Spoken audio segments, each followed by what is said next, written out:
দলীয় ইতিহাসে প্রথমবার এককভাবে রাজধানীর সোহরাওয়ার্দী উদ্যানে ঐতিহাসিক সমাবেশের আয়োজন করেছিল জামায়াত ইসলামী।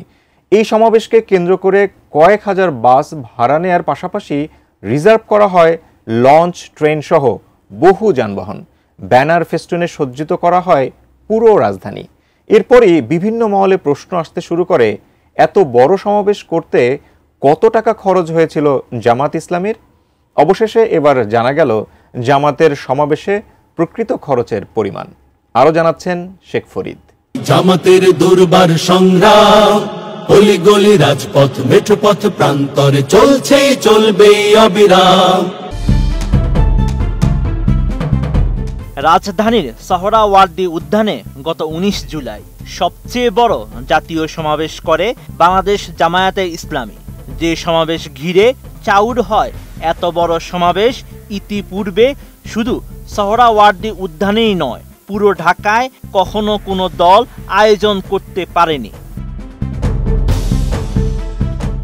জামায়াতে ইসলামীর এই সমাবেশকে কেন্দ্র করে কয়েক হাজার বাস ভাড়া নেওয়ার পাশাপাশি রিজার্ভ করা হয় লঞ্চ, ট্রেন সহ বহু যানবাহন।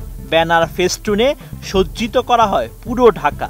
এরপরই সামাজিক মাধ্যম সহ রাজনৈতিক মহলে বিস্তর আলোচনার খোরাক তৈরি করে এই সমাবেশের খরচের পরিমাণ। এমনকি সামাজিক মাধ্যমে দাবি করা হয় জামায়াত ইসলামীর খরচের পরিমাণ ছাড়িয়েছে 100 থেকে 200 কোটিতে। এবার এই নিয়ে কথা বলেছেন জামায়াত ইসলামীর আমির ডাক্তার শফিকুর রহমান।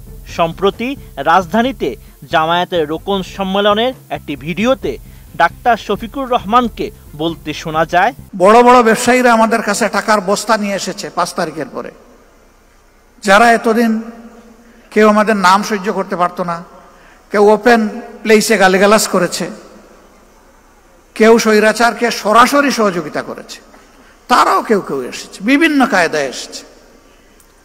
কিন্তু আমরা ওইদিকে ফিরে তাকাইনি ভাই। আমরা ওইদিকে তাকালে আমাদের রুহানিয়ত ধ্বংস হয়ে যেত। RICL TMX, যুগের পর যুগ স্থাপনা থাকে মজবুত। ডাক্তার শফিকুর রহমান আরো জানান, এখন কেউ কেউ বিশ্লেষণ করছেন সমাবেশে নাকি 100 কোটি, কেউ বলেন 200 কোটি টাকা খরচ হয়েছে। আপনারা শুনবেন কত খরচ হয়েছে। অবশ্যই রোকন হিসেবে আপনাদের জানার অধিকার রয়েছে। ধারণা ছিল 3.25 কোটির মধ্যে করতে পারবো, তবে এটি 3.5 কোটি পর্যন্ত পৌঁছাবে, এর বেশি নয়। আলহামদুলিল্লাহ, এখন যার যা বিশ্লেষণ করার করতে পারে।